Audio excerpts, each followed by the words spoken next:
Olá pessoal, boa tarde. Está aqui em mais um encontro do Círculo de Leitura e Cultura Científica do IFB, que é tocado aqui pelo docente do Campus Recanto das Emas.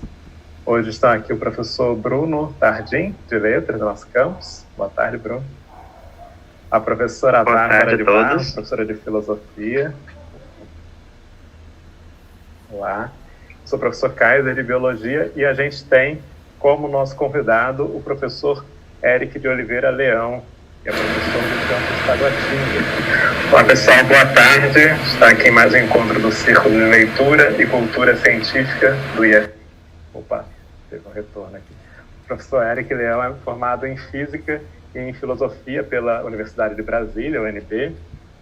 Ele tem um mestrado em Filosofia também pela UNB e faz o doutorado em Estudos Clássicos pela Universidade de Coimbra.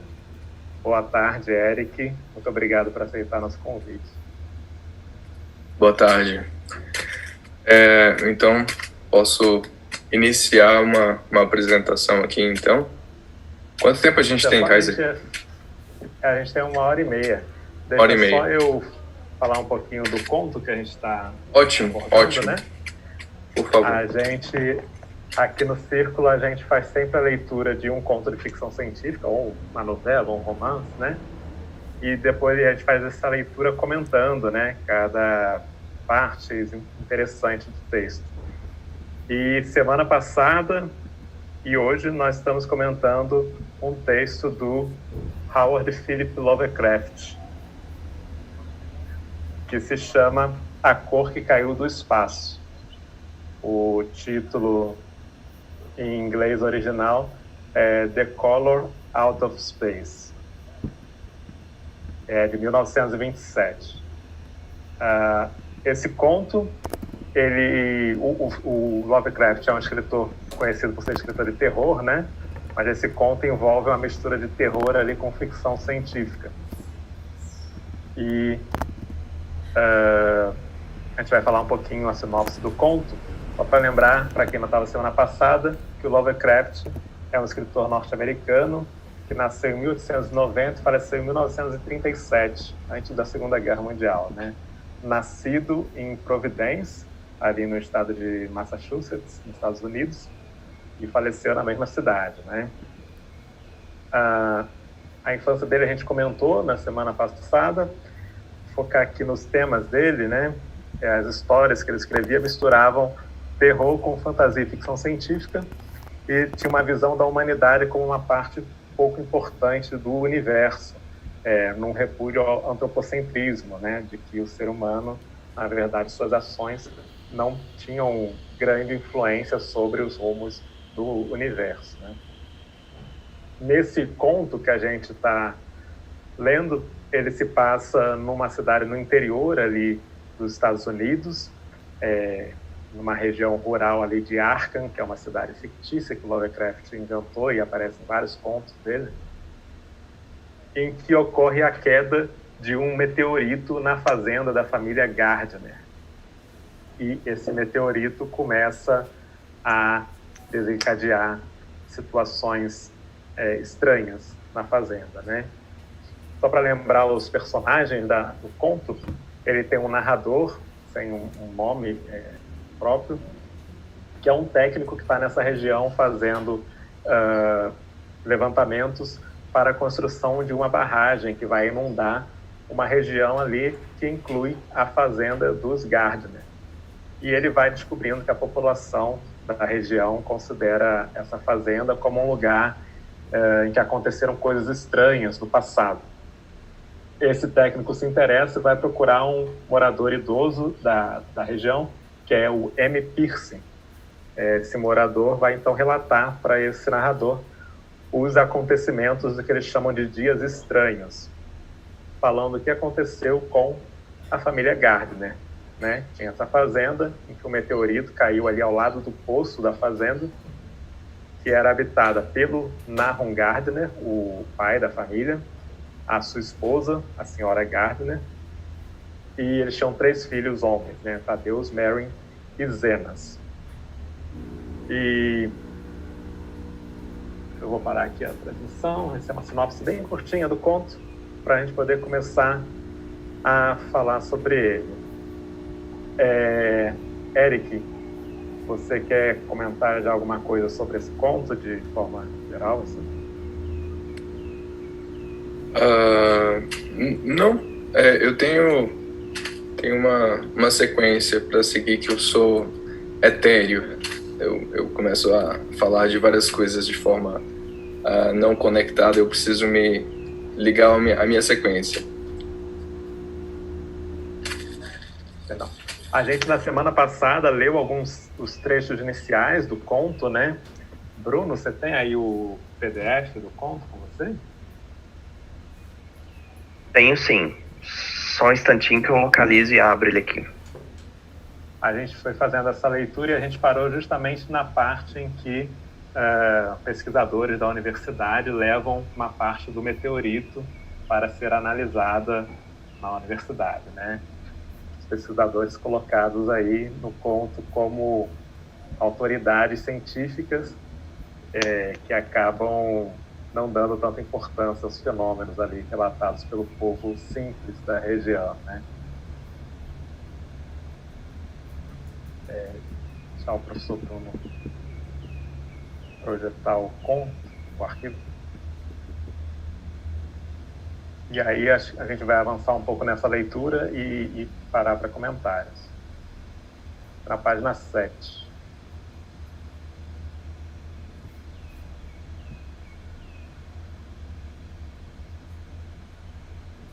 Próxima página.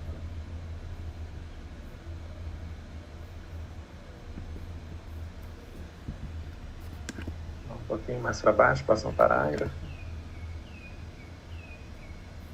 Aí vou continuar a leitura da onde a gente parou semana passada, só para falar dessas análises aí feitas pelos pesquisadores na universidade, né? Do pedaço do meteorito. Então, vamos lá. Quente como estava, testaram o espécime num cadinho com todos os reagentes indicados. A água não o afetou, nem o ácido hidroclorídrico. O ácido nítrico e mesmo a aqua régia apenas chiaram e respingaram contra a sua tórrida invulnerabilidade. Amy teve dificuldade em lembrar-se de tudo isso, mas reconheceu alguns dos solventes quando os mencionei na ordem costumeira de uso. Amoníaco e soda cáustica, álcool e éter, o nauseabundo disulfeto de carbono e uma dúzia de outras substâncias. Mas se bem que o peso diminuía constantemente à medida que o tempo passava e o fragmento parecia estar esfriando ligeiramente, não se percebia qualquer alteração nos solventes para mostrar que a substância fora atacada de todo. Contudo, não havia dúvida de que se tratava de um metal. Em primeiro lugar, era magnético, e após imersão nos solventes ácidos, deixava transparecer tênues traços das figuras, que eu não sei falar esse nome, Windmanstatten, imagino, encontradas em ferro meteórico. Quando o esfriamento se havia tornado considerável, as experiências continuaram em vidro, e foi no recipiente de vidro que deixaram todas as lascas tiradas do fragmento original durante o trabalho. Na manhã seguinte, tanto as lascas como o recipiente haviam desaparecido sem deixar vestígio, e apenas uma queimadura assinalava o lugar na estante de madeira onde haviam sido colocados. Tudo isso, os professores contaram a Amy ao pararem à sua porta, e mais uma vez ele acompanhou-os numa visita ao pétreo mensageiro das estrelas, embora nessa oportunidade a mulher não o acompanhasse. A pedra, sem dúvida, encolhera, e mesmo os cautelosos professores não podiam contestar a verdade com que se deparavam. Em torno do montículo minguante, perto do poço, havia um espaço vazio, exceto nos lugares em que a terra cedera. E ao passo que na véspera medira uns bons 2 metros de diâmetro, agora mal excediam 1,5 metro. Ainda estava quente, e os sábios estudaram a sua superfície com curiosidade, ao separarem um outro pedaço maior com martelo e talhadeira. Dessa vez apertaram profundamente, e ao separarem o fragmento menor, viram que o centro do objeto não era totalmente homogêneo. Haviam posto a descoberto o que parecia ser o lado de um grande glóbulo colorido engastado dentro da substância. A cor, que se assemelhava a algumas das faixas no estranho espectro do meteoro, era quase impossível de descrever, e apenas por analogia a chamavam de cor. Sua contextura era lustrosa. Leves pancadas revelaram que era tanto quebradiço como oco. Um dos professores acertou-lhe uma pancada com um martelo, e o glóbulo rebentou com um pequeno estalido nervoso. Nada resultou, e a coisa toda desapareceu com a punctura, deixando atrás de si um espaço esférico vazio, cerca de 3 polegadas de diâmetro. E todos acharam provável que os outros glóbulos seriam descobertos à medida em que se esvaecia a substância circundante. Conjecturas de nada adiantavam, e assim, após uma tentativa inútil para encontrar outros glóbulos por meio de punctura, os pesquisadores se foram com seu novo espécime, que se revelou tão desconcertante no laboratório como seu predecessor. A parte o fato de ser quase plástico, possuir calor, magnetismo e uma ligeira luminosidade, de esfriar um pouco em ácidos poderosos, de ter um espectro desconhecido e de atacar os compostos de silício, tendo como resultado a destruição mútua, não apresentava quaisquer características de identificação. E nos fins dos testes, os cientistas da universidade viram-se obrigados a confessar que não sabiam classificá-lo. Não era deste mundo, mas um pedaço de outro universo e, portanto, possuído de outras propriedades e obediente a outras leis. A gente pode parar aqui e começar a comentar o texto.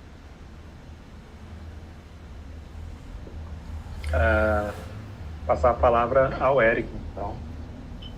Então, Kaiser, eu vou fazer o seguinte. Na última vez vocês comentaram um pouco a infância do Lovecraft. Eu fiz aqui um apanhado dos momentos em que o Lovecraft, até escrever esse conto, teve contato com astronomia e demonstrou interesse por ciência. Posso retomar isso ou você acha que vai ficar redundante? Eu não assisti a pode primeira. retomar. Pode retomar? A gente fez um apanhadinho bem rápido semana passada, vai ser enriquecedor. Tá. Bom, então, eu vou fazer uma fala, então, de uns 30 minutos no máximo, e aproveitar depois a presença dos colegas para a gente conversar e tornar isso mais enriquecedor num debate mais vivo, né?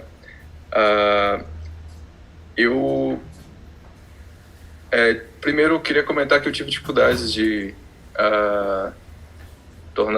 dar a honestidade necessária para o autor por conta de ser um cientista, talvez. Porque esse conto, ele não me parece trazer o horror cósmico que o Lovecraft esperava que seus leitores sentissem, porque eu como cientista, olho tudo que ele escreve como uma curiosidade de um cientista. E o estranho na natureza aguça a minha curiosidade, não o meu espanto. Então, tive dificuldade de tentar entrar nesse mundo. E meu primeiro esforço foi de tentar entrar no mundo de Lovecraft. E aí, basicamente, o que eu li, não conhecia. Basicamente, o que eu li foi o conto e uma série de cartas trocadas durante esse mesmo período e essa cronologia. Deixa eu compartilhar aqui a minha apresentação.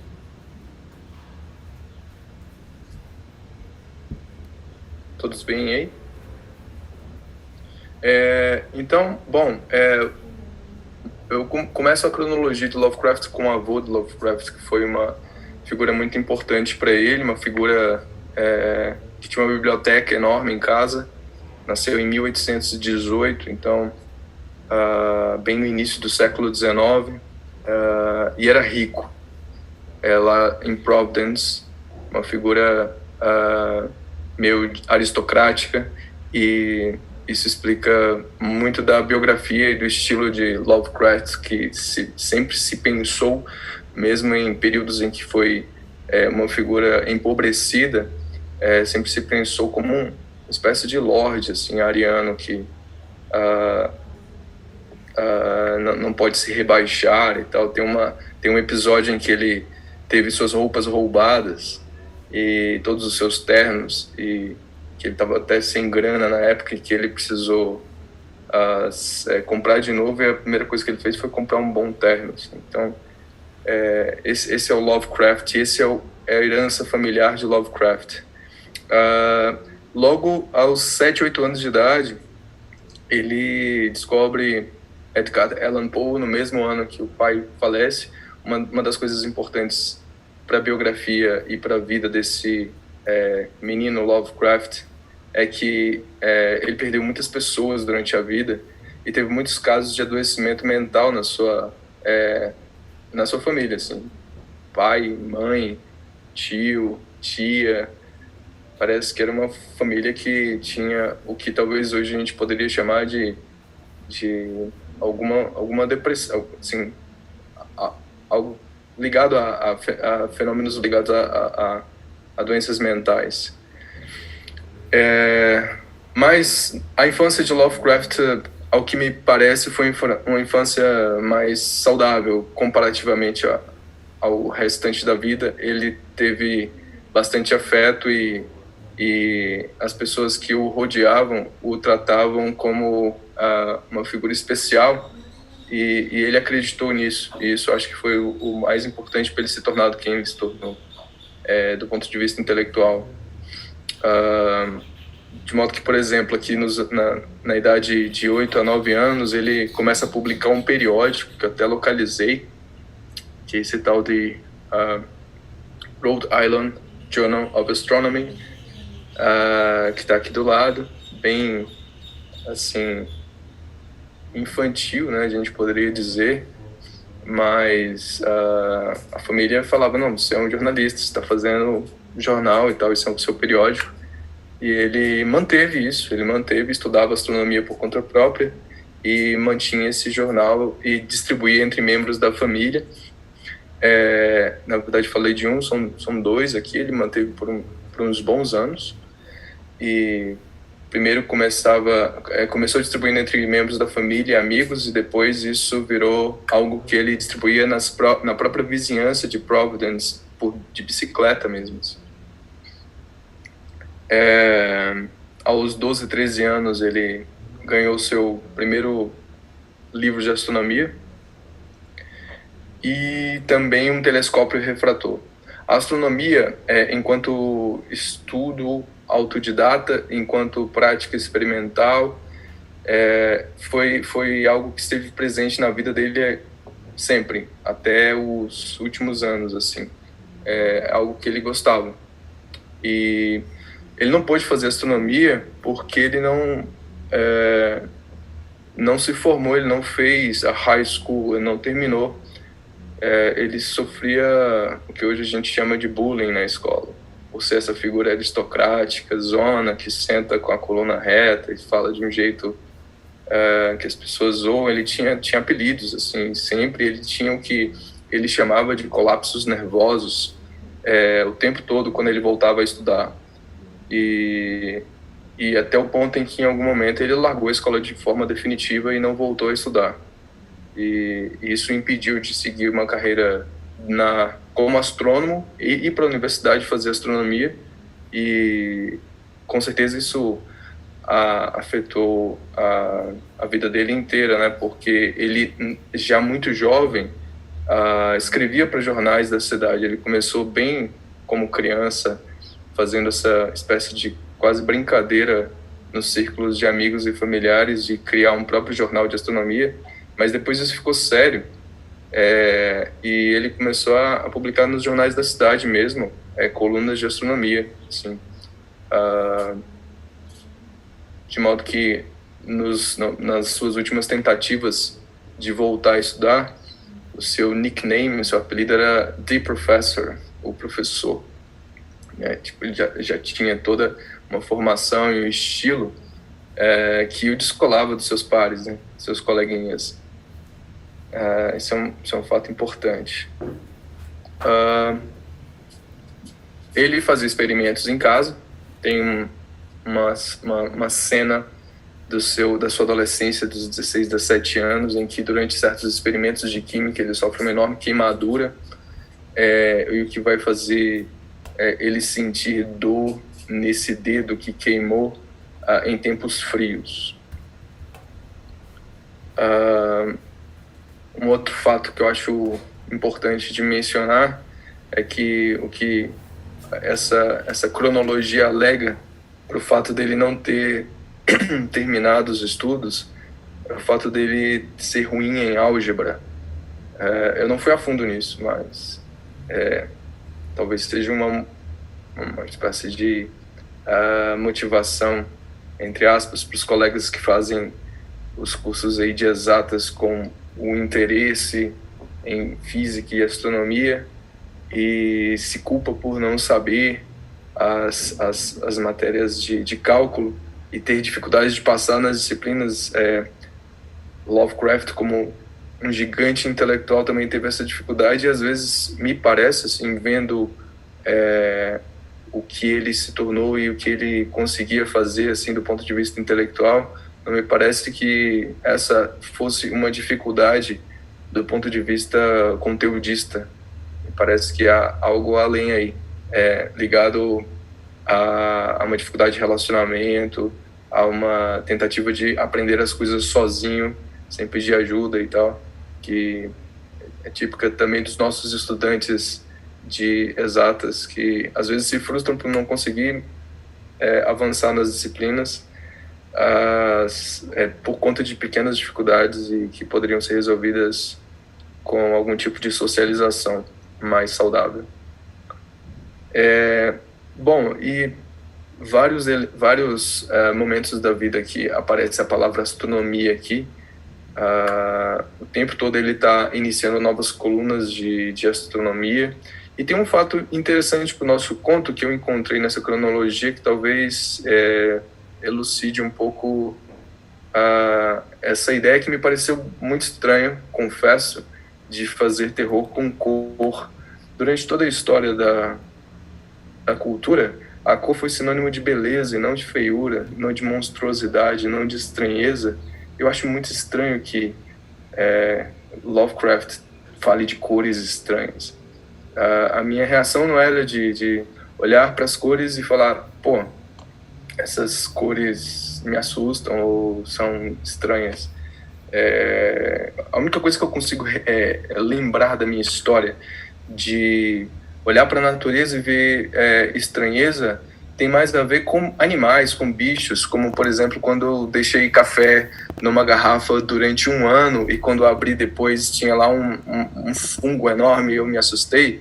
Esse tipo de coisa ligada a uma cor, assim, que você leva um espanto por conta de não saber se é um bicho que vai te atacar, que me faz mais sentido. Mas depois eu li essa cronologia e me pareceu que pode ser uma das hipóteses da inspiração para esse conto, que é o fato de que a mãe, nesse ano de 1915, quando ele tinha essa idade de 23, 25 anos, ela estava numa época de colapsos nervosos, coisas típicas aí da família, e ela começa a sofrer alucinações em que ela alega ver estranhas criaturas no crepúsculo, weird creatures at twilight, que avançam nela a partir de esquinas e por trás de prédios.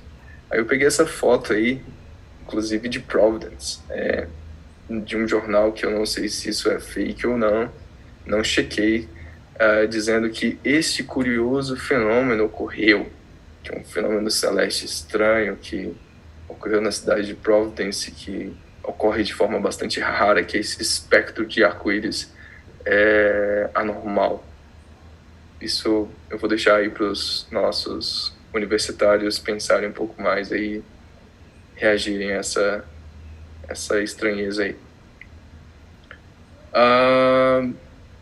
Aqui tem um fato que é registrado que me parece digno de importância, que é a ideia de que ele se refere a Einstein na idade dos 32, 33 anos, já avançando um pouco na fase adulta, remetendo-se à relatividade, o que mostra que ele se manteve atualizado nos periódicos de ciência. Isso é algo interessante também, por conta, isso me dá uma deixa para falar um pouco sobre o papel dos periódicos na cultura literária e científica nesse período, do século XIX para o início do século XX. Depois mudou muito, mas se a gente olha os jornais antigos, principalmente do século XIX, a gente vê colunas de ciência e colunas de literatura bastante vivas, de modo que, inclusive, muitos dos nossos autores desse período publicam suas obras em forma de folhetim, por pedaços, né? E as colunas científicas, as novidades e tal, elas eram apresentadas de uma forma didática nos jornais, as pessoas liam e se informavam por ali também, né? Isso é algo importante da gente considerar com relação a esse mundo. Bom, em 1924 eles... Opa, pode falar. Vou interromper só um pouquinho. Você comentou ali um pouquinho antes sobre a mãe do Lovecraft ter tido um episódio de ver umas luzes, não foi isso? Umas cores. E só comentar que tem um neurologista, neurocientista, né? O Oliver Sacks, já falecido. Ele tem um livro que fala sobre alucinações visuais. Em uma das partes ele fala justamente sobre essa alucinação com cores, né? E isso devido a lesões neurológicas, né? Que não afetam a capacidade cognitiva da pessoa, mas fazem ela ver alucinações, às vezes com formas bem definidas, às vezes com pessoas conversando, toda uma cena, e às vezes apenas cores no seu campo visual, né? E muitas vezes esse dano neurológico causa essas alucinações de forma permanente, né? Para o resto da vida. E aí, você comentando isso, eu não sabia dessa informação. Aliás, seu levantamento da biografia dele está muito interessante, muitas coisas novas que eu não conhecia. Mas eu fico pensando, né, como ele teve um pai também, outras pessoas na família, todos, como você citou, com problemas neurológicos, se teria alguma relação, né? Acho que a gente nunca vai saber, mas é interessante notar isso aí.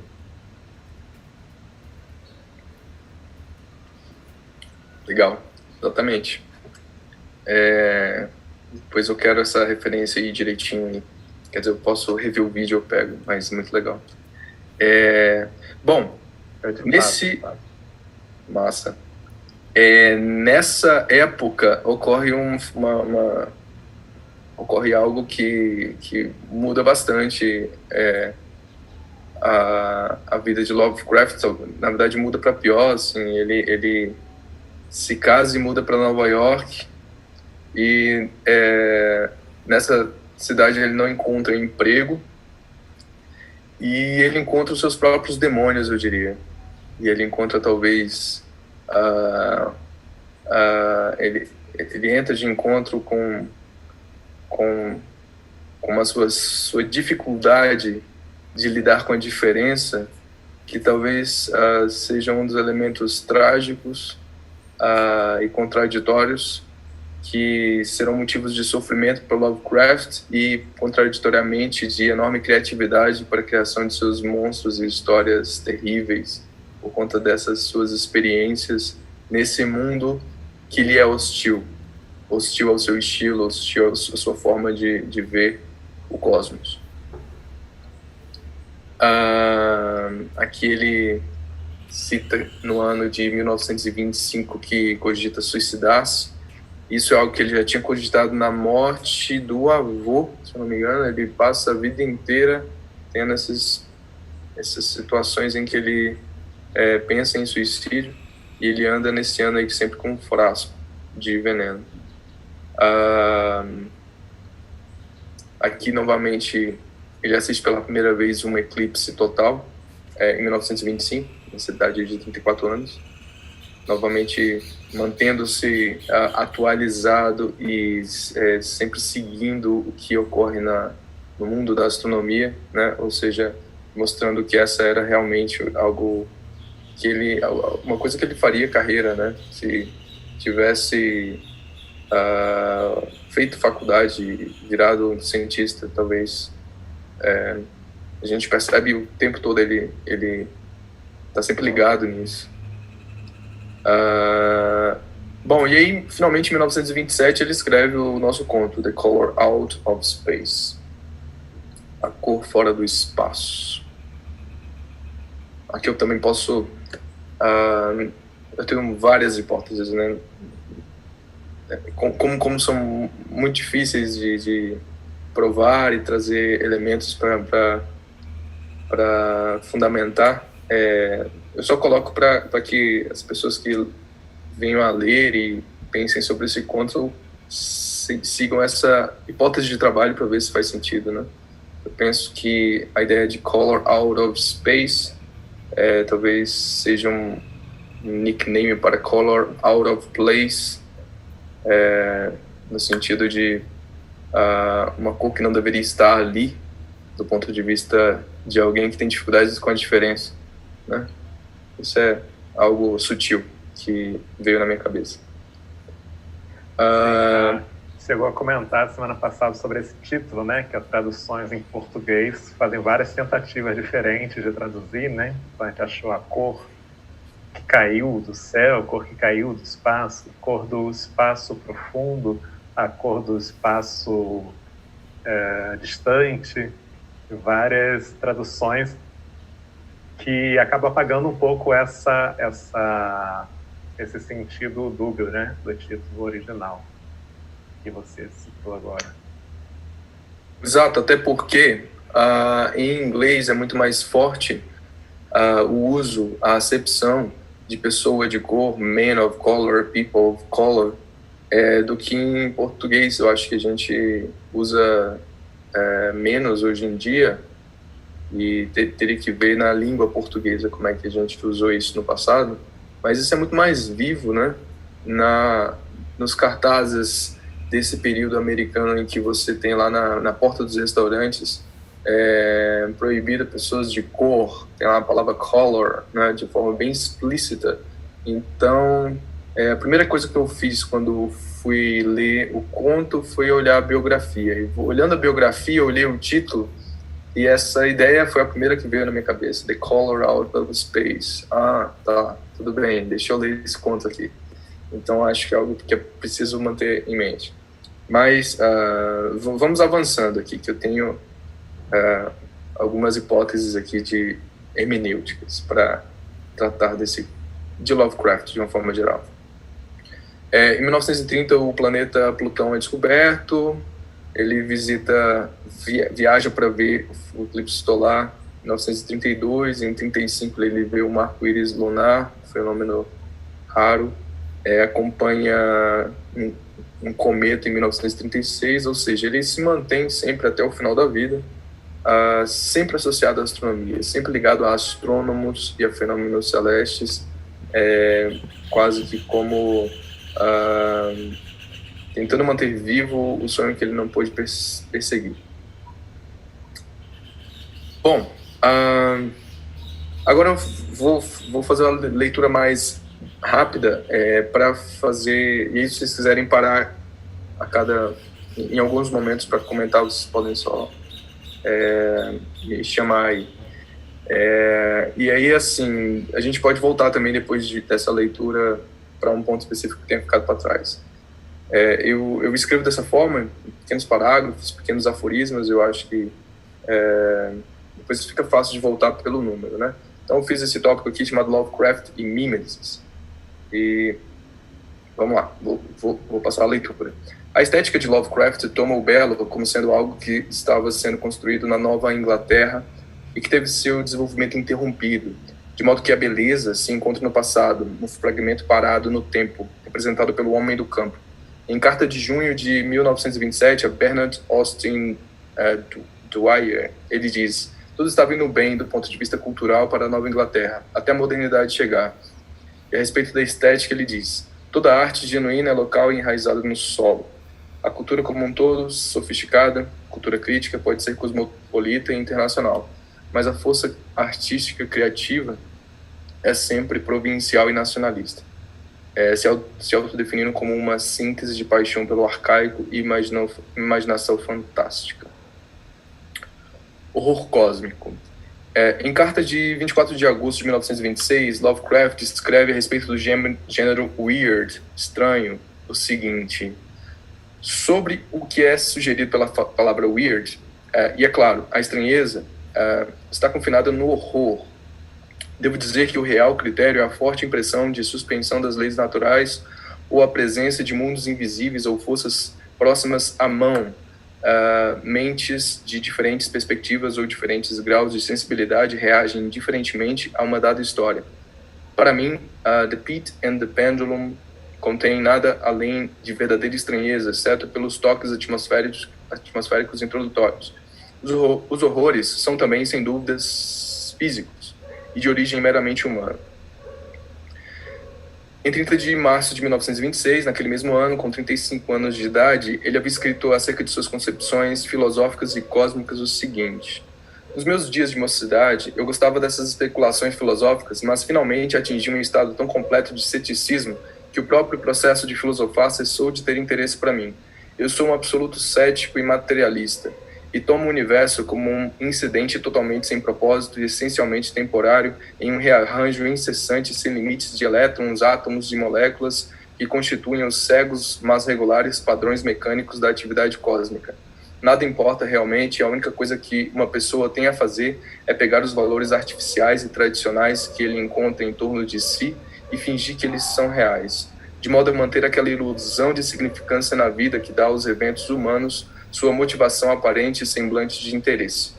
Não quero mais saber de intelectualismo agora. Meus gostos são todos de um antiquário e de alguém que está se divertindo com certas ninharias especiais na literatura e na arte. Em resumo, um epicurista e diletante.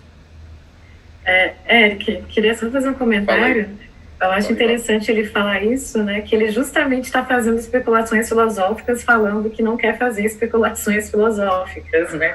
Acho que ele devia estar partindo, assim, justamente pensando nessa crítica que ele tem ao antropocentrismo e até uma determinada ideia de filosofia, ele se aproxima de uma outra ideia de filosofia que ele não está percebendo ainda, que ainda é uma filosofia, né?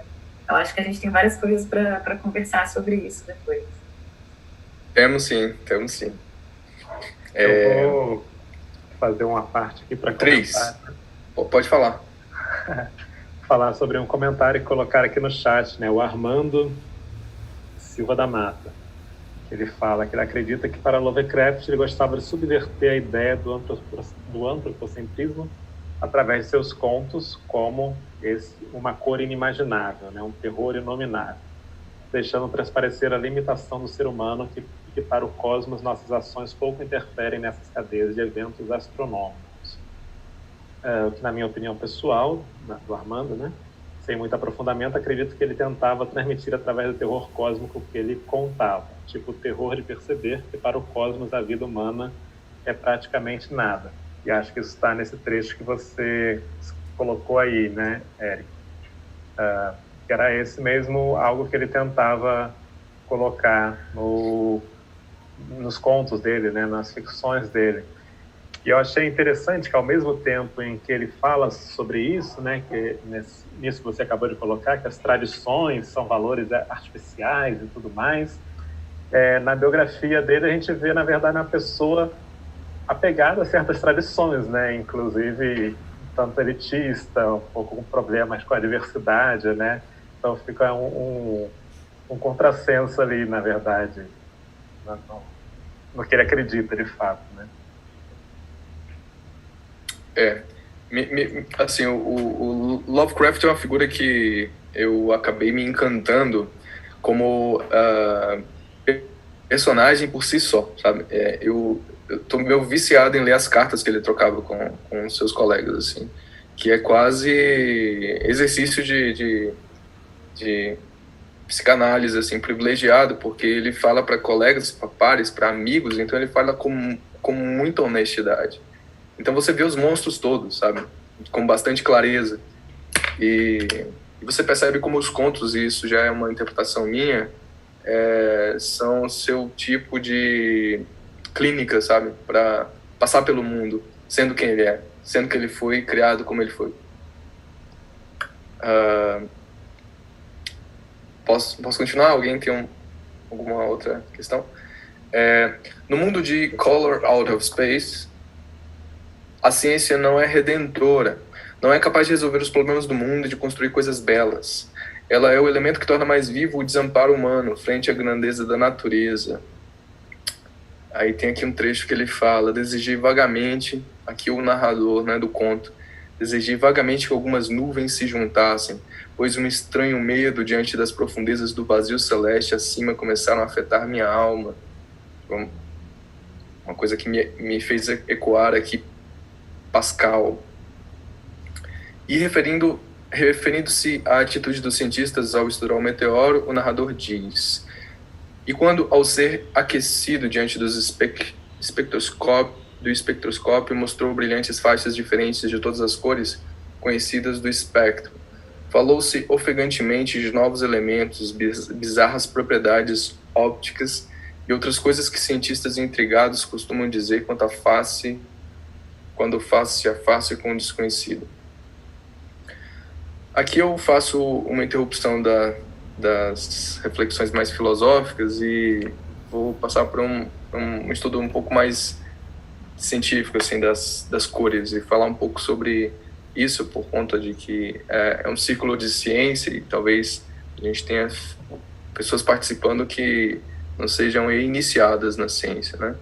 Um primeiro comentário a fazer é que essa palavra espectro, ela tem a acepção que hoje eu, como cientista, olho sempre pela acepção da física, claro, e vejo isso como sinônimo de uma faixa que tem diferentes cores, como essa que está aí, estilizada como se fosse uma tablatura musical aí, mais de cores.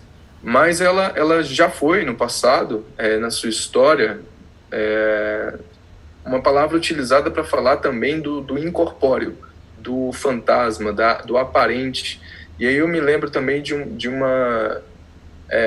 um casamento que Hesíodo faz entre espanto e ambarina, que em grego se fala electron, que é da onde a gente tirou a nossa palavra electron, e de onde nasce Íris, que é mensageira dos deuses, e uma espécie de figura que representa a filosofia também. De modo que Platão e Aristóteles se remetem a essa passagem para dizer que Hesíodo acertou ao dizer que a sensação de espanto é de onde nasce a filosofia. A sensação de não lugar que Sócrates tanto gostava de provocar nos seus interlocutores, de ficar perguntando, como uma criança que pergunta ao adulto insistentemente o porquê das coisas, e o adulto ao final do processo socrático infantil acaba se desviando e dizendo que não sabe, manda parar de perguntar. E essa sensação de espanto ela é criada com um casamento com essa figura que eu ainda quero entender melhor, que é essa ideia do âmbar, que, se vocês olharem, ele pode, em contato com a luz, gerar algumas cores variadas, e que, se a gente faz ali algum atrito, isso já era conhecido desde a antiguidade, a gente gera essa energia vital na matéria, que hoje a gente chama de eletricidade estática, que para os antigos era uma espécie de algo mais mítico, né? E disso sai o íris. E eu acho fantástica essa noção hesiódica comparada à nossa noção moderna de difração da luz com um prisma. É incrível a semelhança que existe entre esse casamento de espanto com âmbar, dando íris, e o nosso casamento entre luz, que passa por um prisma, difratando um prisma, luz branca em luz colorida. Isso é um comentário que eu gostaria de fazer, de geral, sobre a ideia de espectro. Eu falei que ia falar de física, eu voltei para filosofia, mas agora eu vou falar de física. Bom, espectro eletromagnético, portanto, nem todo ele é visível. A gente tem uma faixa pequena que é a que a gente consegue enxergar, que é essa que é chamada de espectro visível, que é como nós vemos o mundo, mas também faz parte do espectro eletromagnético cores que não enxergamos, poderíamos chamar de cores também, como o infravermelho, as micro-ondas que a gente utiliza para aquecer objetos aí, líquidos no micro-ondas, as ondas de rádio que utilizamos para comunicação, e ondas mais energéticas que inclusive nos causam problemas, como o ultravioleta, que chega do Sol, os raios X, que são mais agressivos, e os raios gama, que são mais agressivos ainda.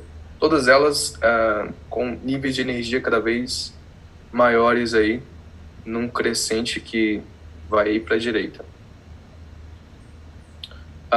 Na série Cosmos, na nova série do Neil Tyson, tem uma cena que eu acho interessante para mostrar o que significa isso do ponto de vista estético e até biológico. Ele coloca essas várias imagens que seria como nós veríamos o mundo se a gente tivesse olhos capazes de enxergar em outros espectros de luz, né, e outros espectros visíveis, né? E aí aqui à esquerda, em cima, eu tenho raio-x, embaixo ondas de rádio, ali embaixo na direita eu tenho infravermelho, enxergo o calor, e no canto superior direito eu tenho aí aqui eu tenho as ondas de rádio, raios gama, foi mal. Então, o mundo nos pareceria diferente, e de fato o mundo parece diferente, inclusive para espécies que se adaptaram para ver faixas de comprimento de onda diferentes, como por exemplo a cobra, que enxerga em infravermelho, que corresponderia a esse canto inferior direito aqui. Insetos, aqui, né, também. Insetos, a gente tem inclusive cores que são mais vistas, né? O espectro de absorção, isso a gente vai ver já, dos olhos de animais diferentes, ele é mais sensível para cores diferentes. Isso também tem uma implicação nos quadros que as pessoas enxergam, na forma como elas veem o mundo também. E passando para essa área da espectroscopia, que é o que nos permite, inclusive, por exemplo, saber como que é a composição de planetas, né, e estrelas principalmente, né, a atmosfera de planetas, mas mais estrelas, que é o seguinte. Bom, primeiro, um espectro é aquilo que a gente já tinha, que eu já mostrei, e o espectro contínuo seria esse primeiro aqui, esse tipo de espectro em que eu não tenho nenhuma... eu tenho continuidade, né? Eu tenho ele todo preenchido, que é o que a gente consegue, por exemplo, com essa bela imagem, que é a imagem de dispersão da luz em um prisma. Esse é um experimento que a gente faz no nosso laboratório lá de física do campus Taguatinga, no IFB. E basicamente, para conseguir um espectro desse, a gente precisa de uma estrutura como essa que está aqui na frente, que é a ideia de você ter um material altamente de alta densidade aquecido. Você, por conta desse aquecimento, ele emite uma radiação bastante distinta, cobrindo o espectro inteiro. E você, em seguida, difrata isso com algo como um prisma, mas pode utilizar também uma rede de difração. E aí você tem essa figura aqui espectral. Mas há outros tipos de espectro que são bastante significativos.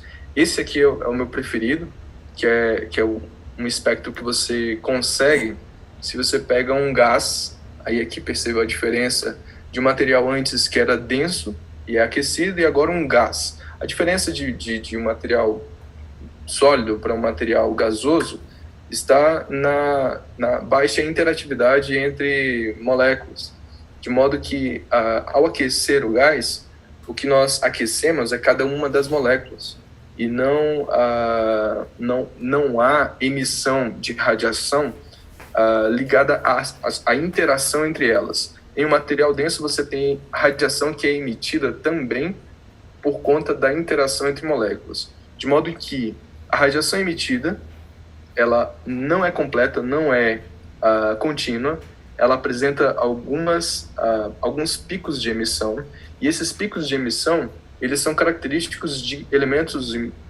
específicos, né? Então, você tem um espectro específico para cada elemento. É como se a gente estivesse olhando, então, para um código de barras das substâncias, de modo que a gente consegue ter uma forma de saber que tipo de substância a gente tem, né?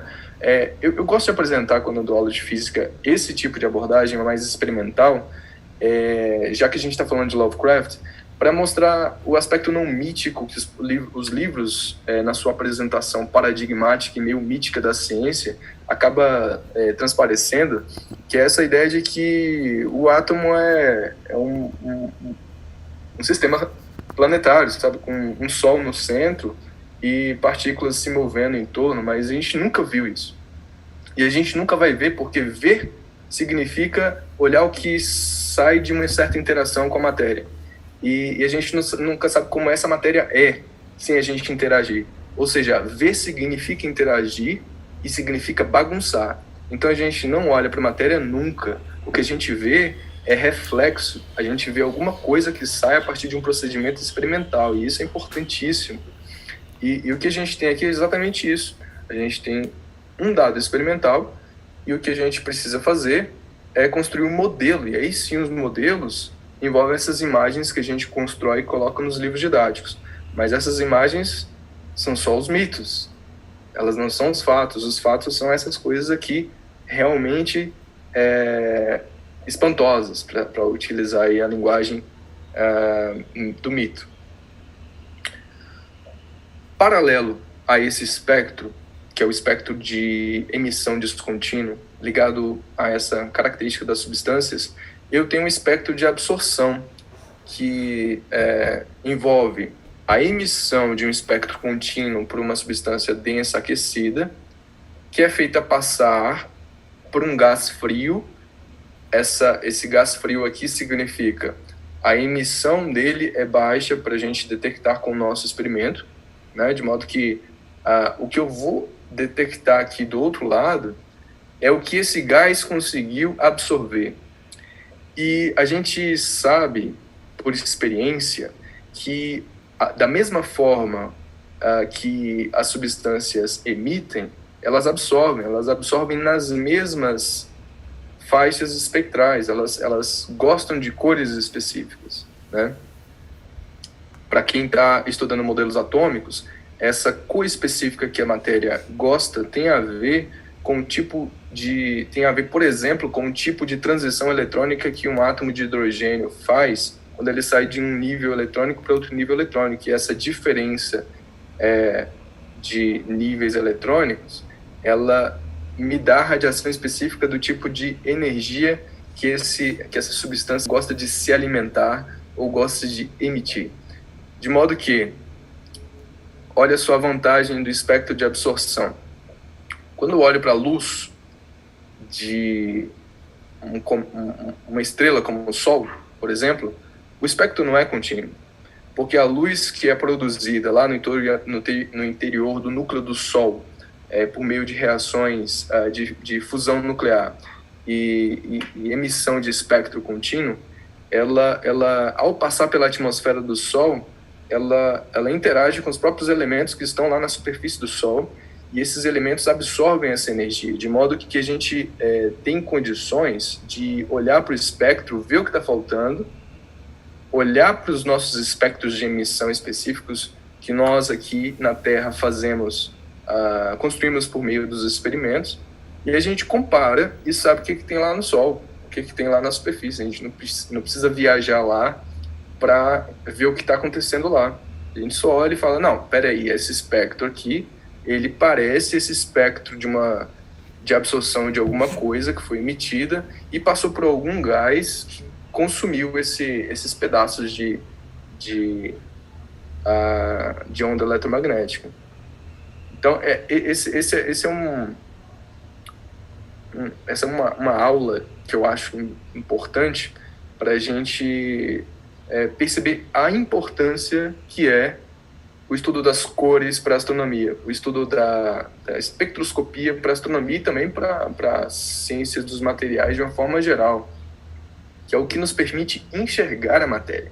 Sem luz, sem cor, sem espectroscopia, a matéria não seria invisível. A gente não ia conseguir ver elementos novos, impureza, construir materiais com características específicas e coisas do tipo. Eric, pode falar. Vou fazer uma pergunta. Nesse tipo de análise que se faz para identificar substâncias em outros corpos celestes, né? Como você deu o exemplo do Sol, mas que é feito com outras estrelas também. Ele é concentrado num aspecto só da luz visível para nós ou um espectros mais amplos? Com certeza, não. Essa pergunta é boa porque a gente não está limitado ao que a gente consegue enxergar, não é?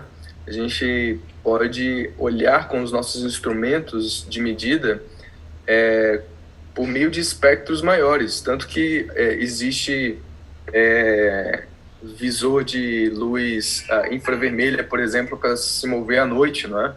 Então, assim, a gente pode ampliar os nossos sentidos com instrumentos de medida, que é justamente o que essas figuras aqui sugerem, né? A nossa capacidade de olhar pelo olhar de outras faixas de comprimento de onda, de outras faixas, é o que nos permite fazer radioastronomia, por exemplo, que é quando você olha para o espaço e fica olhando só as ondas de rádio e vendo o que está acontecendo. E vendo se tem algum padrão. Pode falar. Não, fazer só um comentário aqui, pessoal, no chat aqui, o Arthur comentou, né? Incrível identificação de elementos e construções morfológicas de outros mundos a partir dessa leitura espectral. E aí, só fazer uma ligação com a notícia recentíssima nossa, né? Que foi a descoberta da fosfina, é a tradução que eu encontrei, substância lá em Vênus, que pode ser produzida por bactérias, né? E levantou a possibilidade de vida na atmosfera de Vênus, que ela foi identificada justamente pela análise do espectro luminoso da atmosfera de Vênus, né? Justamente como o Érico está explicando aqui a teoria. Sim. E isso, eu gosto de apresentar as coisas como elas são, por mais que os significados sejam mais difíceis de interpretar, porque o que nós fazemos quando fazemos ciência, em parte, é um pouco mito, quando a gente torna a nossa ciência ensinável, e aí diminui essa complexidade, e na simplificação a gente acaba criando os nossos próprios mitos, mas em algum momento a gente precisa desmistificar a própria ciência e os seus próprios mitos, mostrando que essas coisas que a gente constrói, essas imagens, mito no sentido de imagem, elas são ilustrações que são construções humanas, a partir de algo bem real, sabe? Eu posso olhar para essas linhas aqui, eu posso fazer uma série de modelos para tentar explicar isso. E esses modelos são a ciência teórica, mas a ciência experimental é bem o que a gente está vendo mesmo. Assim. O que existe na ciência quando ela muda de ideia, quando ela avança, quando ela retrocede, quando tem embates, é apenas um conflito na interpretação e na construção dos modelos para interpretar essas coisas que a gente vê. Mas o que a gente vê de fato é isso, né? Não tem para onde escapar. Eu acho que é importante a gente ter consciência disso para saber como a ciência é construída, né? Como ela é feita.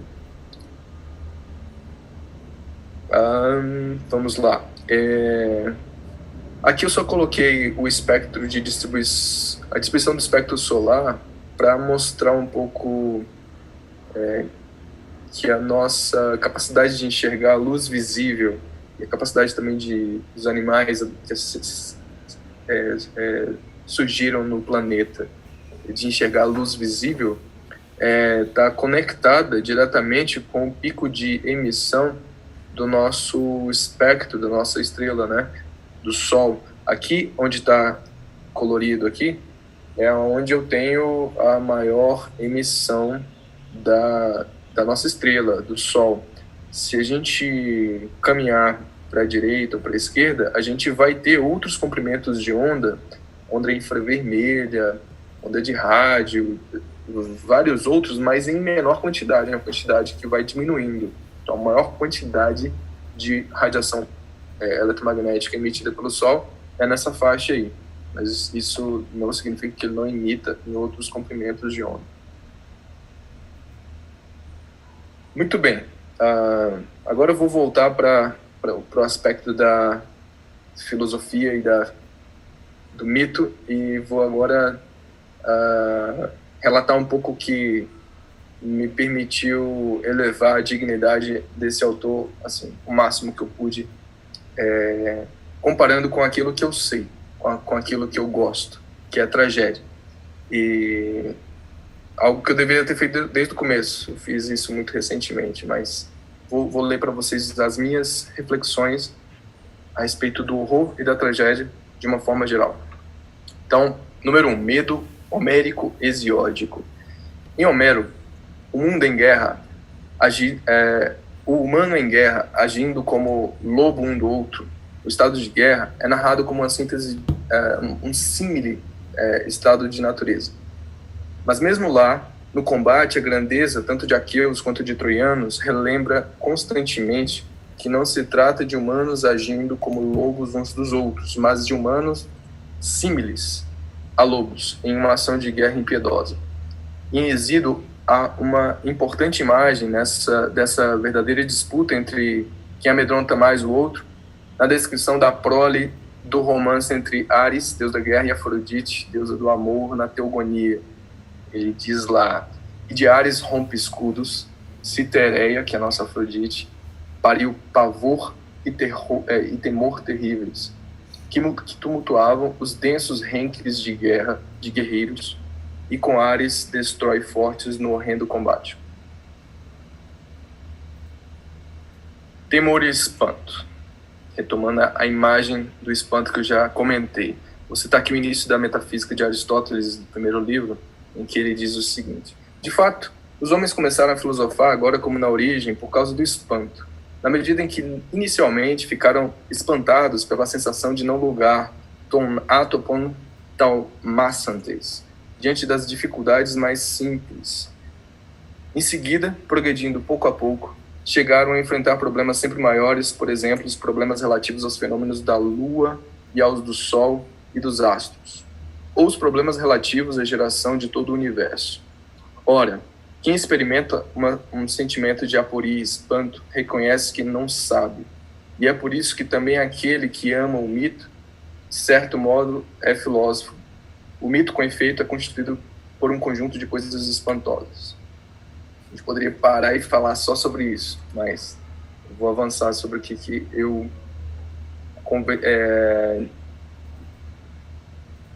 eu avancei mais sobre nessa questão. Na poética, Aristóteles definiu tragédia como imitação de uma ação elevada e completa, dotada de extensão, numa linguagem embelezada, por formas diferentes, em cada uma das suas partes, que se serve da ação e não da narração, e que por meio da empatia, Hélios, e do temor, Phobos, provoca a purificação de tais afetos. Se considerarmos o temor como um tipo de espanto, falta-lhe apenas a empatia com relação à mimesis poética de alguma personagem para que se torne consciência trágica, com relação às representações trágicas em geral, inclusive daquelas não escritas, pré-reflexivas, na cabeça de leitores e autores trágicos do cosmos humano, quando buscam compostos hermenêuticas pessoais da realidade, sempre a partir de uma não maniqueização das personagens que compõem cada um dos dramas de nosso tempo, ou de outros tempos e espaços que nos afetam, e sobre os quais algo é imperativo em nós na direção de construir sentido e compreensão. Phobos e Hélios, medo e empatia, na visão de Aristóteles, eram os dois sentimentos chaves na mimesis trágica. Phobos, o medo, remete ao pressentimento de morte quando ocorre a queda de um grande guerreiro em batalha. Já a ideia da empatia na mimesis trágica remete à capacidade de sentir a dor da personagem representada. A queda em batalha de alguém por quem não sou capaz de sentir a dor não é capaz de provocar medo de morte em mim. Em outras palavras, a desventura da personagem trágica só me causa dor se essa personagem vista como um igual ou de preferência melhor do que eu. Se é isso. Sem Hélios, sem profundidade, sem queda, é só um movimento no espaço, como a queda de um objeto que não me provoca medo também de cair.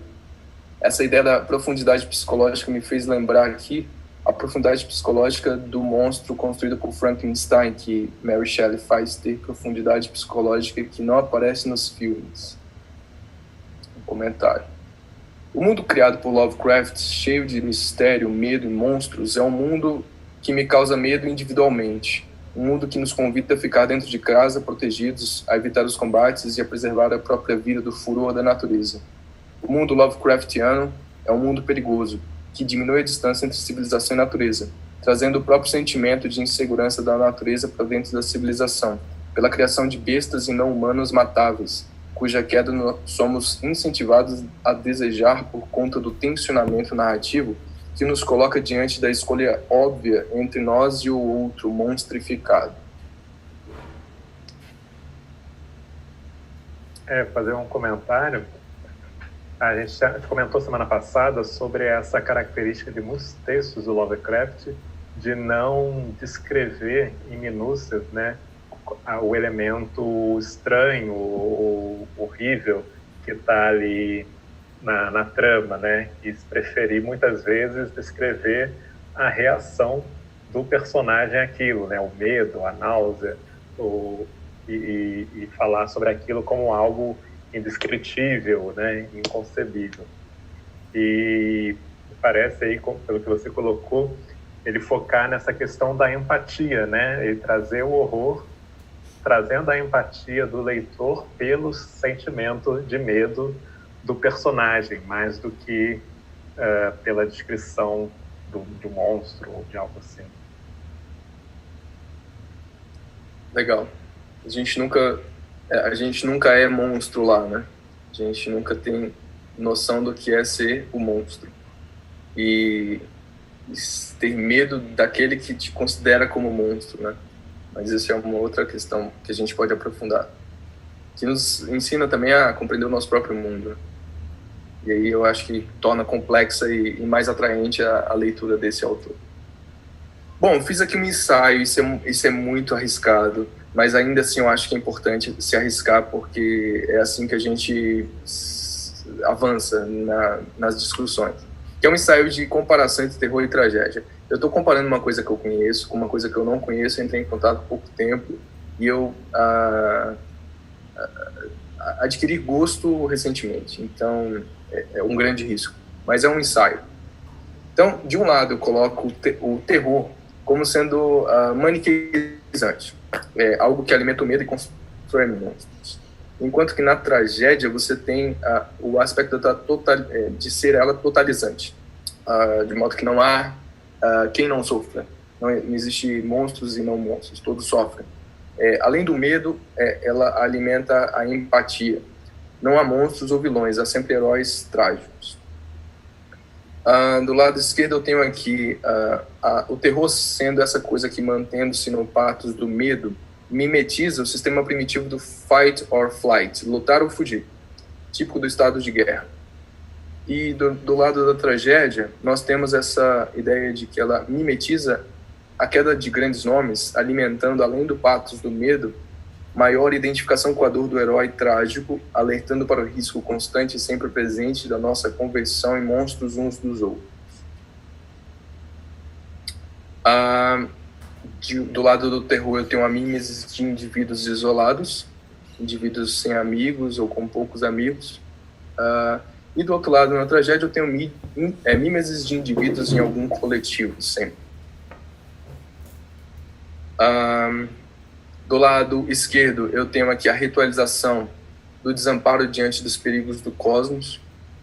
Isso é um elemento importante em Lovecraft, e depois eu quero aprofundar até nisso. E do lado da tragédia, eu tenho essa ideia de ritualização dos abismos da vida social. Do lado do terror, mimetização da perda do paraíso por conta de algum monstro. E do lado direito, a mimetização do erro de grandes personagens que têm tudo para acertar o alvo e ainda assim o erram devido a algum tipo de excesso. Aí tem essa imagem aqui das bacantes de Eurípides que eu encontrei como um símile interessante para pensar o monstro como essa alteridade invisível e que nos regozijamos em matar, em destruir, né? E aí eu diria que se as bacantes, ao matar e decepar Penteu no alto da montanha, descessem com a sua cabeça fincada numa lança e a narrativa tivesse terminado, aquilo teria sido uma narrativa de terror. E uma tragédia seria a continuação em que Ágave toma consciência, sai do seu estado de transe, percebe o que fez e olha para o monstro que matou e percebe que é seu próprio filho. Então acho que essa é uma distinção que eu pensei entre esses dois tipos de mimesis colocadas lado a lado para a gente refletir. Como disse a vocês, me arriscando bastante.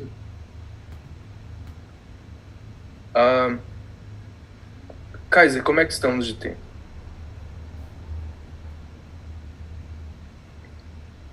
A gente tem 10 minutos aí para as 4. Acho que a gente pode passar um pouquinho aí, uns 5 minutos, 10 minutos a mais. Tá, eu vou escolher então alguns tópicos para ler, para finalizar a guisa de conclusão e a gente encaminhar uma conversa sobre essas coisas todas que são mais vivas no debate. As minhas considerações finais, então, vamos lá. Sim, eu vou ler as considerações finais. A literatura é uma dessas tecnologias preciosíssimas que nos ensina que humanos são seres de carne e osso. Nossa experiência no mundo atual nos deseduca o tempo todo acerca da leitura dos afetos, como se a razão fosse o principal em nós. Mas o esquecimento de nossa irracionalidade de base, como movimento de fundamento emotivo, torna invisível a realidade, descola seres sociais e cria narcisos individuais com baixa autocompreensão social, facilmente amedrontados e constantemente manipuláveis. Não é de falta de conscientização, não é a falta de conscientização que nos descola do mundo. É o descolamento afetivo generalizado que anestesia nossos sentidos sociais e humanos e permite a reatualização constante da tragédia de Ágave nas bacantes de Eurípides, que mata o próprio filho Penteu achando que era um monstro. Hesíodo juntou em forma de mito na teogonia um conjunto de imagens espantosas. Há muito de mítico nas imagens criadas por Lovecraft em sua narrativa, e talvez tenha sido essa a intenção de Lovecraft: retomar a força do mito, manter viva a sensação de espanto com relação ao desconhecido, em relação aos mistérios da natureza, depois do processo de desencantamento do mundo provocado pela modernidade. Uma espécie de revolta contra o esvaziamento da sensação de espanto provocado pelo mundo, ou um enorme grito inconsciente de protesto contra a modernidade ou mesmo de socorro. Se o mito, conforme Aristóteles, é uma coleção de imagens espantosas, Lovecraft, com sua vida e obra, nos mostra que o mito não está morto. O esclarecimento e a modernidade manteve dentro dos muros da civilização os estados de natureza, motivos para nos mantermos espantados, desde que enxerguemos as estruturas terríveis de monstrificação generalizada que nos colocam como demônios uns dos outros. O horror mantém o mito vivo, e sua irmã grega, a hermenêutica trágica, é uma das formas de tornar visível não só os monstros, mas as estruturas que os criam e nos mantém amedrontados como lobos uns dos outros, e com isso ir nos purificando desse medo cósmico, natural e social, seja enquanto seres aterrorizados com o mundo, seja enquanto monstros dos outros. Lovecraft sofreu durante toda a sua vida, e dedicou-se também por toda a vida ao bom combate contra seus próprios demônios. Talvez seja essa, ontem como hoje, a mais frutífera fonte de monstros, o sofrimento. As pessoas sofrem e esse horror é capaz de atingir a todos. Sempre vemos coisas que ninguém vê. E muitas vezes, essas coisas que nos apavora em uma espécie de horror essas coisas que nos apavora é uma espécie de horror microcósmico. O menino Lovecraft escreveu, lidou com seus demônios dessa maneira. Tal como ele, podemos escrever, pois essa é também uma tecnologia que temos à nossa disposição, a mimesis. Ao lado da mimesis do medo, cabe lembrar a importância da comédia, essa nobre irmã da tragédia, e toda a sua tecnologia de construção de espelhos adequados aos aterrorizados, de modo que enxerguem seus próprios demônios, aprendendo a lidar melhor com eles e atingindo o estado de saber também rir de si mesmo e lidar melhor e de forma mais avançada contra estruturas monstruosas. Por mais que avancemos individualmente no caminho do desencantamento cósmico, da destruição dos mitos, dos ídolos e do medo, indivíduos novos estão sempre surgindo para renovar o espectro de temores. E a nós, cientistas, cosmicamente desamedrontados, cabe-nos, nos vários círculos de cultura científica do mundo, levar a sério o poder dos monstros, o nascimento de novos Cthulhus, de novas cabeças de Hidra, que esperávamos ter já vencido.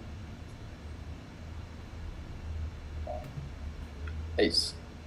Muito bom, adorei isso. Finalização dos seus comentários, né?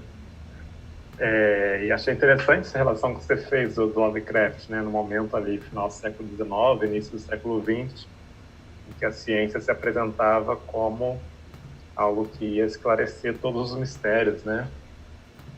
E ele meio que vem dizer que não, né? Que ainda há mistérios que a gente pode confrontar.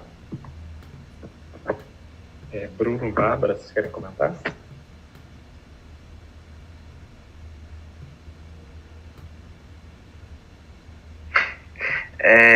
Eu só tenho um acréscimo, mas eu acho que a Bárbara, se ela tiver algum comentário, ela pode fazer.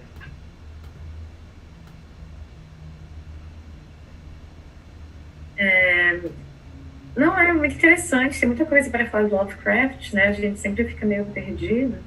Em relação ao esquema do desencantamento do mundo, eu acho muito interessante que, na realidade, eu acho que quando o Lovecraft ele tem toda essa intenção de trazer o terror e o desconhecido, o inominável, o incognoscível, ele está fazendo uma crítica muito grande à ciência, né?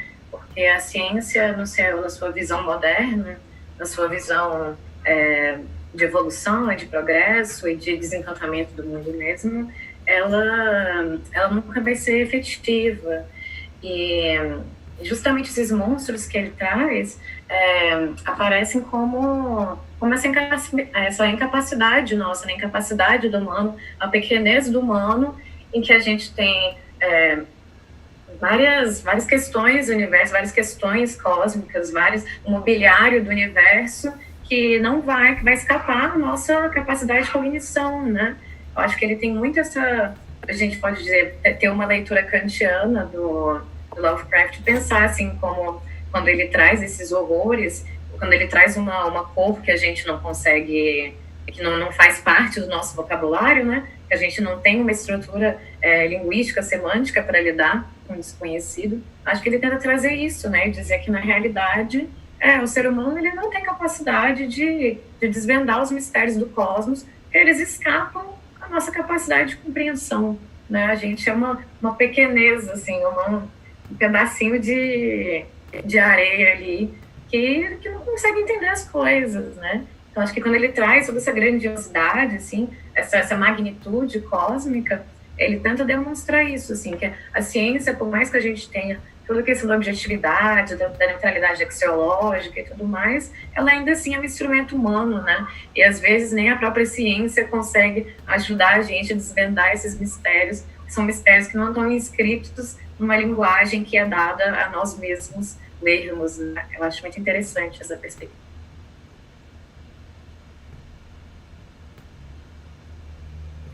Eu só queria fazer um acréscimo e um agradecimento à fala do professor Eric, que achei muito interessante essa interpretação da questão do medo e do elemento estranho no conto do Lovecraft pela arte poética clássica. Acho que, pelo menos para mim, é uma leitura bem diferente, assim, bem-vinda para um tipo de leitura que já tem sido mais batida, assim, em cima da produção literária Lovecraftiana. Mas ela é bem interessante no que ela complementa já essas outras leituras que foram feitas com relação ao estranhamento freudiano, com relação ao jogo que o Lovecraft faz, e que eu acho que aparece nesse conto, né, A Cor que Caiu do Espaço, entre o grotesco atemorizante e o sublime sufocante, né? A descrição que o narrador faz daquela cena em que... Bom, acho que a gente pode dar um pequeno spoiler já, né? Já é o final do segundo encontro. Aquela cena em que estão todos os personagens da história reunidos dentro da casa, e eles veem a cor que caiu do espaço, né? Se manifestando em toda a sua intensidade, caos cromático, assim, é uma descrição de um sublime arrebatador ali, mas diferente do que a religião medieval passa pra gente, é um sublime aterrorizante, não reconfortante, né? Que ele vem ali para sufocar, para oprimir, para dar essa visão que o Lovecraft carregava de que a gente é poeira cósmica e ninguém se importa com a gente. Então acho que foi uma abordagem bem interessante, assim, que casa muito bem com o que já vem sendo falado sobre a literatura do Lovecraft.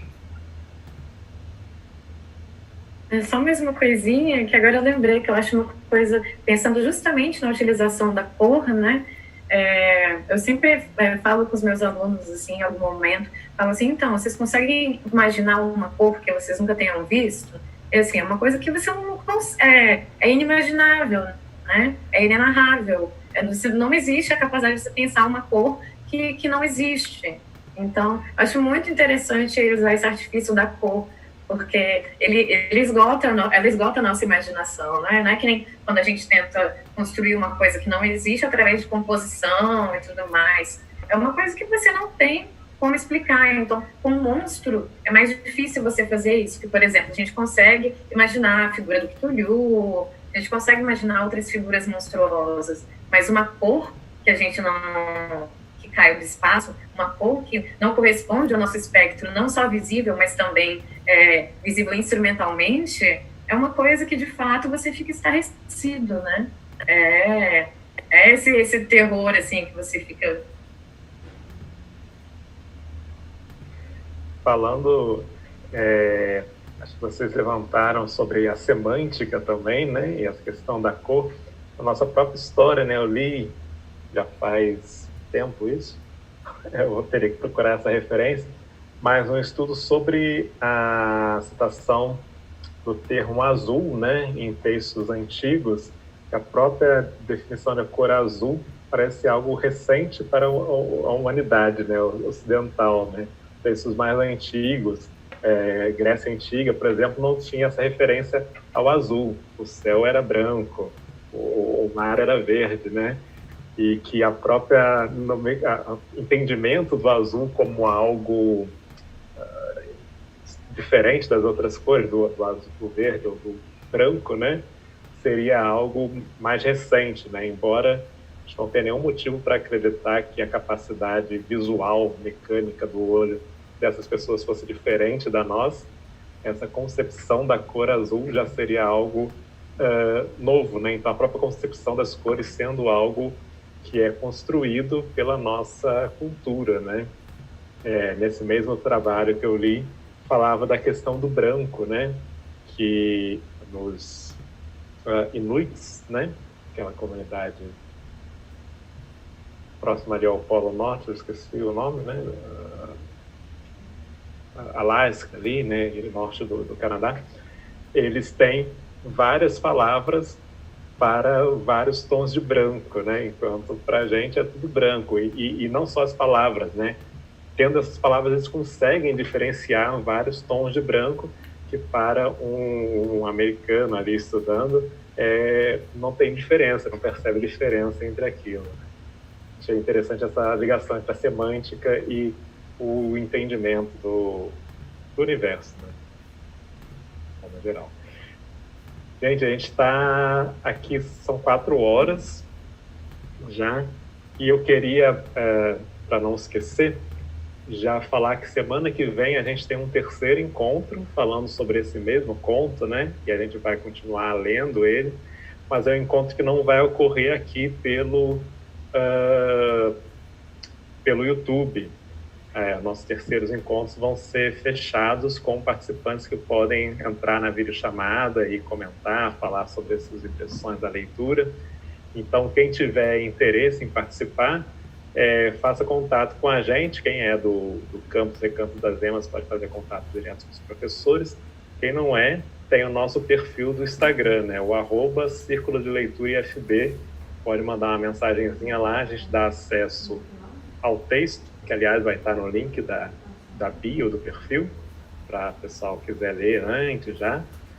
E a gente dá no dia o acesso ao link, né, para a gente fazer um encontro não transmitido para as pessoas ficarem mais descontraídas, né? Às vezes quem está tímido aí de participar, de comentar um vídeo, né? Imagina, uma live do YouTube, vai ser uma coisa então mais petit comité, mais privada, tá certo? E a gente já convida todo mundo, inclusive o Eric, se tiver oportunidade de participar, para retornar aí, conversar com o pessoal, alunos e pessoas da comunidade externa. A gente tem que se encaminhar já para o final da transmissão. Queria deixar para o Eric, se ele quiser fazer algum comentário final.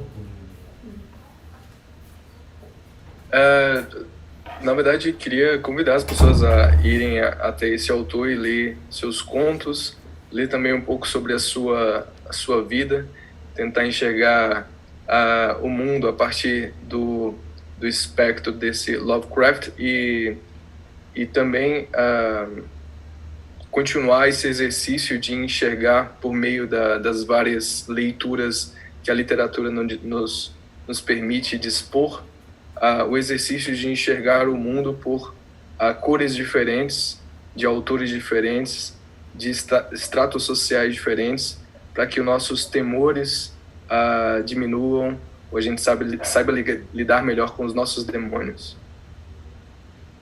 Mais isso. Bom, Eric, eu vou concluir comentando sobre duas postagens aqui no nosso chat ao vivo.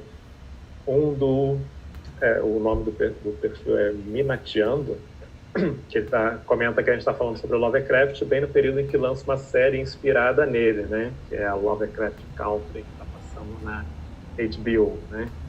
É bom lembrar que o Lovecraft Country é inspirado em um livro de mesmo nome, que na verdade é escrito pelo Matt Huff, um outro escritor americano, que se inspira no Lovecraft para escrever esse livro, misturando aí esse horror Lovecraftiano com questões étnicas, né, raciais dos Estados Unidos da década de 50. E também tem um comentário da Camila Suemi, que ela fala: é o segundo círculo de leitura que assisto e preciso parabenizar os professores por elaborarem conteúdo tão rico e completo, por proporcionarem um espaço de acolhimento para quem gosta de Lovecraft. Que bom que você gostou, Camila. E a gente já te deixa também o convite, como a todos os outros, para participar semana que vem da videochamada e poder falar aí o que você acha do Lovecraft, desse conto e de outros contos aí que você gosta dele. Estão convidados. A gente vai encerrando por aqui, então, pessoal. Agradeço novamente imensamente pelo Eric Leão, por essa verdadeira aula que ele deu aí, tanto na parte da física quanto da filosofia clássica aí. Foi incrível, realmente. E, claro, agradeço aos meus colegas, a Bárbara, o Bruno, a Gaia, que faz a transmissão, e a todo mundo que assistiu. A gente vai indo embora. Até a próxima semana, então. Tchau, pessoal. Tchau, pessoal. Até o próximo encontro.